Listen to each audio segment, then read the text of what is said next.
अस्सलाम वालेकुम दोस्तों, कैसे हैं? ठीक ठाक। साथ यूथ टीवी के साथ मैं आपका अपना होस्ट आसिफ अली भट्टी। आज हम मौजूद हैं कराची में सिविल हॉस्पिटल में और हमारे साथ एक बड़ी शख्सियत मौजूद हैं।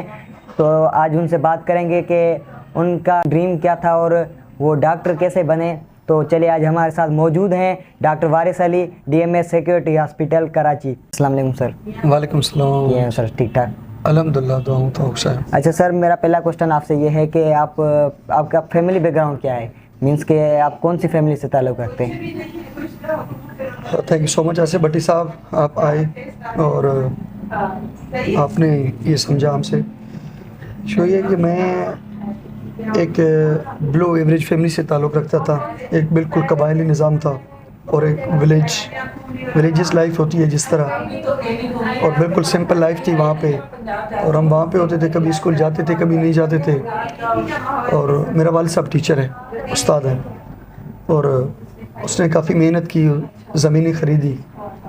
कुछ उनको अपने विरासत में मिली अपने हमारे दादा से, और कुछ उन्होंने मेहनत करके उनको दुगना किया। और जो विलेज लाइफ होता है जिस तरह खेती बाड़ी करते थे, माल मवेशी होता था, कभी स्कूल जाते थे तो जाते थे, नहीं जाते तो माल मवेशी चराने के लिए लेके जाते थे अपने ज़मीनों में। बिल्कुल एक सिंपल लाइफ। कभी सोचा भी नहीं था कि डॉक्टर बनेंगे या यहाँ आएंगे, और शायद ये अल्लाह ताला को ये मंजूर था। अच्छा, आप पैदा कहाँ पे हुए? हमारा जो विलेज है हमारे दादा के नाम से, विलेज वाले खान। अच्छा, आपने बेसिक तालीम कहाँ से हासिल की? बेसिक भी मैंने वहीं से ही, वहाँ पे ही जो प्राइमरी स्कूल होते थे वहाँ पे ही पढ़ते थे, कभी जाते थे कभी नहीं जाते थे। अच्छा, उसके बाद आपने आला तालीम कहाँ से हासिल की? उसमें मैंने 9th-10th में जो है ना हम कश्मीर चले गए। फिर कुछ कबायली निज़ाम की वजह से कुछ मसले मसाइल थे, तो फिर स्कूल भी नहीं जाते थे। उसके बाद जो है ना फर्स्ट ईयर में मुझे याद है कि मेरे वालिद साहब ने कहा था कि आपको लाड़काना भेज देते हैं पढ़ाने के लिए। फिर मेरे वालिद साहब के बड़े एहसान हैं। मैं शायद जो कुछ भी हूँ और जिस जगह पे हूँ, मैं, मेरी प्रॉपर्टी और मेरा सब कुछ मेरे वालिदैन हैं और मेरे वालिद साहब हैं। और उसने बहुत मेहनत की, और मेरे बड़े ताया हैं, चाचा, और उसके भी बड़े एहसान हैं। कुरान पाक उसने पढ़ाया, और काफ़ी जब हम स्कूल में शंट करते थे तो बड़ा मारता था, तो वो बड़ी बातें याद रहती हैं। जी। अच्छा, आपने MBBS कहाँ से की, कौन सी यूनिवर्सिटी से? MBBS में ये था कि मेरा चौंका में हो गया था, तो मेरे वालिद साहब को वहाँ पे तब ये स्टूडेंट पॉलिटिक्स का बड़ा गंदा दौर था, और हमारा बैकग्राउंड कबायली इलाके से था। तो मेरे वालिद साहब ने ये डिसाइड किया था कि मैं इसको प्राइवेट पढ़ाऊँगा, यहाँ पे पॉलिटिक्स करेगा, और मैं नहीं चाहता कि मेरा बेटा यहाँ पे आके सोबत से और कुछ लोगों की वजह से वो ना हो, मसले मसाइल ना हो।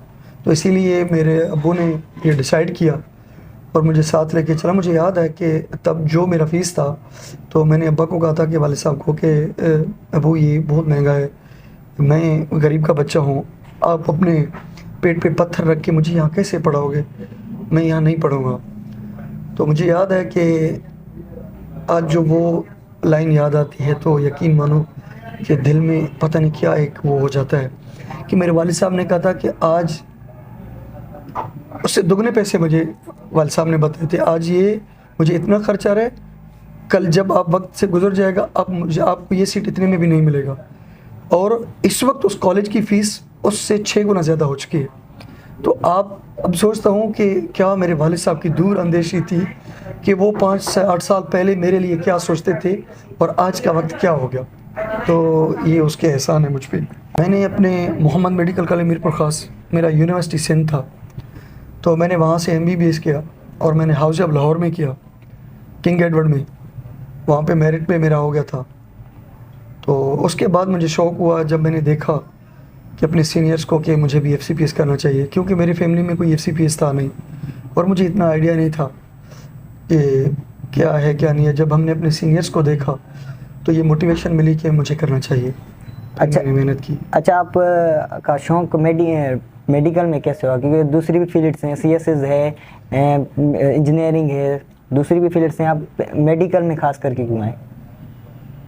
मेरा सच्ची पूछो तो हम थोड़े से कबायली माइंडसेट के लोग होते हैं, तो हम ज़रा जो है ना इन चीज़ों से बड़ा शौक़ रखते हैं कि ये चीज़ें होनी चाहिए। तो मेरा असल में बचपन से ये ख्याल था कि मैं सच बता रहा हूँ आपको कि मैं आर्मी में चला जाऊँ और मेरी पोस्टिंग इंडिया के बॉर्डर पे होना चाहिए।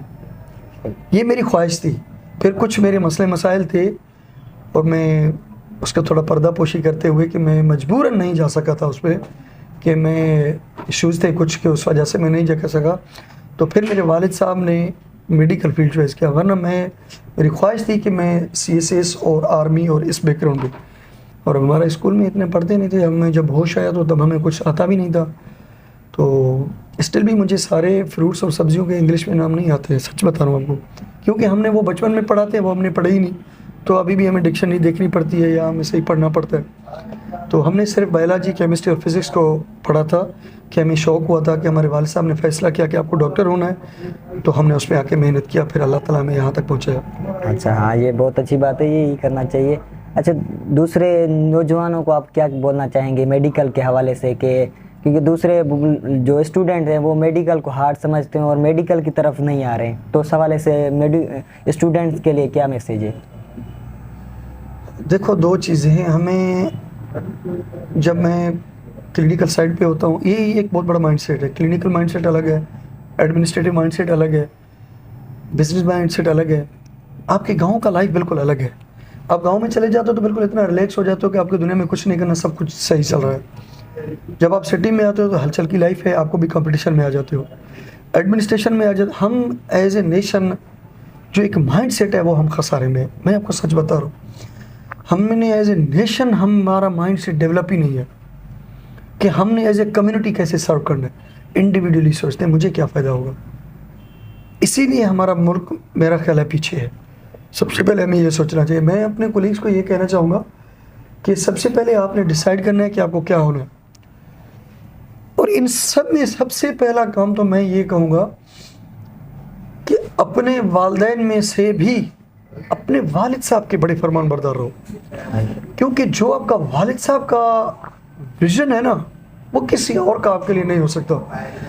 मैं तो सब चीज़ों से गुजर के आया हूँ, तो मदर का प्यार का तो कोई मतलब कोई कीमत ही नहीं है। मदर की प्यार का तो कोई कीमत ही नहीं है, आप उसकी बेइंतहा खिदमत करें। मगर जो विजन वालिद साहब देगा ना, जो बर्दाश्त का, जो सोसाइटी के साथ चलने का, वो आपको कहीं और से नहीं मिल सकता। वालिदैन आपको जो कहें उसको येस करें, चाहे आपकी जान मांगे, चाहे आपकी प्रॉपर्टी मांगे, चाहे आपका औलाद मांगे, चाहे आपके लिए जो भी फैसला कर लें, क्योंकि जो वो फैसला कर रहे हैं यकीनन उसके बैकग्राउंड में कुछ ना कुछ चल रहा होता है। कभी भी वो आपको खसारे के मशवरा नहीं देंगे। क्यों नहीं देंगे? कि जब आप पैदा हुए माँ के पेट में थे तब वो आपसे मोहब्बत करते थे, आपकी मदर की खिदमत करते थे, सब चीज़ें प्रोवाइड करते थे, फिर आपको पाला पोसा, बड़ा किया, पढ़ाया। क्या जब आप कमाने के काबिल हो गए आपके लिए वो बुरा सोचेगा? कभी भी नहीं। वो हमेशा उससे आपके लिए आगे सोचता होगा। और हम हैं कि उसको खसारे में सोचते हैं, दुनिया के विषय से डालते हैं, दोस्तों के विषय से डालते हैं, माशरे की, सोसाइटी के विषय से डालते हैं, और हम सोचते हैं। मैं हमेशा ये कहता हूँ कि कोई दुनिया का बंदा मुझे 1 रुपया नहीं दे सकता, और कोई बंदा मुझे ये पट्टी ना पढ़ाए कि मेरे वालिदैन से ज़्यादा कोई मुझसे मुखलिस रह सकता है। तो वालिदैन और बाप का साया सब पे रहे, और मैं जो कुछ भी हूँ उसकी वजह से हूँ, और आज भी मेरी सब कुछ उसके हवाले है। सच्ची बात ही है, आज भी जब हम खर्चा लेता हूँ अपने घर का अपना, तो वालिद साहब को 1-1 रुपए का बता देता हूँ, और उसको पता होता है, उसकी परमिशन होती है। अच्छा, आप यहाँ पे सिविल हॉस्पिटल कराची में DMS हैं, तो DMS का मकसद क्या है? उसकी में कौन सी जिम्मेदारी होती है, कौन सा काम होता है? असल में मैं डिप्टी मेडिकल सुपरिटेंडेंट बना हूँ, तो मेरा था क्लिनिकल साइड। तो यहाँ पे बहुत बड़े इश्यूज़ थे, तो हमारे मेडिकल सुपरिटेंडेंट ने हमें जब हमारा ऑर्डर किया यहाँ पे, तो मेरे सारे दोस्तों के मेरे साथ मिल के जाके हमने मैडम को अपना प्रोटेस्ट रिकॉर्ड कराया कि हम नहीं चाहते एडमिन में हम। तो ये आप लोगों का काम है, आप बखूबी उसको जानते हैं। हम क्लिनिकल लोग हैं तो हम क्लिनिकल को ज़्यादा अच्छा जानते हैं। तो हम जब आए तो यहाँ पे बहुत सारे मसले हैं। मैं आपको बता रहा हूँ, आप जब भी अच्छा काम करोगे तो आपको 80% लोग आपको कुछ के मफादात डिस्टर्ब हो जाते हैं, क्योंकि सिस्टम आपका सोसाइटी कोलैप्स है। कुछ आपकी कामयाबी को अच्छा नहीं समझते हैं, हर तरह से आपको सर्किल जकेट देते हैं।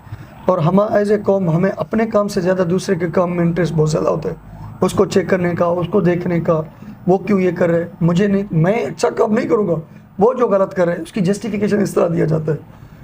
तो हम चाह रहे हैं कि हम हॉस्पिटल के लिए कुछ बेहतर करें। अल्हम्दुलिल्लाह हमारी स्ट्रगल से हमने गार्ड्स की स्ट्रेंथ बढ़ाई, हमने डॉक्टर्स और स्टाफ को, पैरामेडिक को, नर्सिंग को प्रोटोकॉल दिया, हमने किसी को यहाँ पे नहीं रोका, हमने किसी से कोई यहाँ पे टोकन के फ्री ऑफ कॉस्ट सारी चीज़ें प्रोवाइड की, हमने उनको अपना जो है ना पार्किंग प्रोवाइड किया, हमने हॉस्पिटल से थोड़ा आउटसाइड पार्किंग दिया। तो यकीन माने हमारे एम्प्लॉयज़ ने कहा कि नहीं, हम वार्डों में, हम हॉस्पिटल के अंदर गाड़ियाँ खड़ी करेंगे। उसके लिए उन्होंने प्रोटेस्ट किया। कितने अफसोस की बात है, लोगों ने आके ये नहीं कहा नहीं मेरा आएगा तो एमएस का भी नहीं आएगा। What do you mean by that?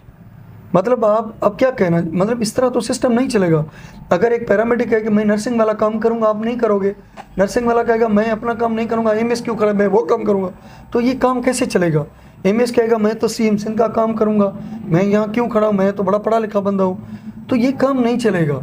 एक नेचुरल प्रोटोकॉल है, एक सोसाइटी के नॉर्म्स है, उसके तहत चलने में हाँ एज ए ह्यूमन हम सब आइए, एक दूसरे की रिस्पेक्ट करनी चाहिए, एक दूसरे की तौहीन नहीं करनी चाहिए, एक दूसरे को फैसिलिटेट करनी चाहिए। मगर एज ए नेशन आप काम नहीं करोगे तो सिस्टम कैसे चलेगा? हाँ ये तो है, क्योंकि सब मिल के काम करेंगे तो यही काम हो सकता है। क्योंकि आपका जो काम है वो आप करेंगे तो दूसरे का जो काम होगा वो दूसरा ही करेगा, ऐसे ही सिस्टम चलता रहेगा। क्योंकि आप दूसरे का काम करें, दूसरा आपका काम करे, ऐसा तो नहीं हो सकता है। नहीं हो सकता। अच्छा, मैं आपको खराज तज़ीम पेश करता हूँ, क्योंकि जब सैलाब आया था तो आप ने कैंप्स वगैरह भी लगाए, लोगों को फैसिलिटेट किया और लोगों के लिए बहुत कुछ किया। इस हवाले से मैं अपनी आवाम की तरफ से आपको खराज तज़ीम पेश करता हूँ। उसमें मैं था और मेरा उस्ताद आप सब जानते हैं, professor sitting vice chancellor of 2 universities professor Amjad sir Memon साहब, वो मैं नहीं उसको पूरी दुनिया जानती है, वो इंटरनेशनल बंदा है और पूरी कम्युनिटी के साथ उसकी मैं स्टूडेंट रहा हूँ। और बड़ी बात यह है कि वो मुझे अपने बेटों की तरह समझते हैं और मैं समझता हूँ कि मेरे समझो वालिद साहब हैं। सच्ची बात ये है। और उसकी मोहब्बत और उसके सिंपलिसिटी और उसका मिलना, और जब वो अपनी फैमिली के साथ सैलाब पानी में इस तरह खड़ा था कि एक सिंपल बंदे की तरह, और उसकी आप सिंपलिसिटी देखो, जहाँ चले जाते हैं इस तरह टोपी अजरक पहन के, किसी ठेले पे किसी दोस्त की ऐसे ही सिंधी रैली बिछी होती है, वहाँ बैठ जाते हैं, वहाँ चाय का कप पी लेते हैं, वहाँ काम करते हैं, वहाँ लोगों को फैसिलिटेट करते हैं। इतने इतने पानी में, मतलब जहाँ कमर तक पानी था वहाँ से गुजर के चले जाते थे। तो उनका बड़ा रोल था हमें वहाँ लेके जाने में, और हम तो थे सर के स्टूडेंट, तो हमारे बहास में उनके साथ इसका पूरा क्रेडिट सर को जाता है। और उसने फ्रंट फुट पे जो है ना खड़े होकर उसने रोल प्ले किया। उसकी एक डायलॉग मुझे बड़ा याद आता है कि जब मैं उसके पास शिकायत लेके जाता था तो कहता था कि यार मेरी बात सुने, आप मेरा बेटा बने। ये जो विलेज में जिस तरह ये बड़ा देसी बंदा है, वो बड़े विलेजेस की मिसाल देता है। तो उसने कहा कि आप विलेज में जो ये कॉमन मिसाल है ना, आप बीवी ना बने, आप मसले का हल बताएं, क्या करना है वारिस, ये काम करना है, ये शिकायतें नहीं लेकर, शिकायतें मसले का हल नहीं है। तो ये डायलॉग बड़ा मेरे दिल में बैठ गया कि go for solution not for complain. तो वो इसीलिए फ्रंट फुट पे होते थे, साथ होते थे, खुद आते थे। तो हम भी चाहते हैं कि हम ऐसी चीज़ों में भी काम करें, हम जो हमारा रोल है हम उसको अदा करें, और अल्लाह ताला हमें हिम्मत दे, हमसे अच्छे काम ले। बेशक ये अच्छी बात है, क्योंकि डॉक्टर का फ़र्ज़ ही ये है कि आवाम की खिदमत करना। जी, आवाम की खिदमत करे और अच्छे काम करे, इंशाल्लाह वो आगे कामयाबी होगा। थैंक यू वेरी मच, आपने हमें टाइम दिया। अल्लाह को खुश रखे। Thank you.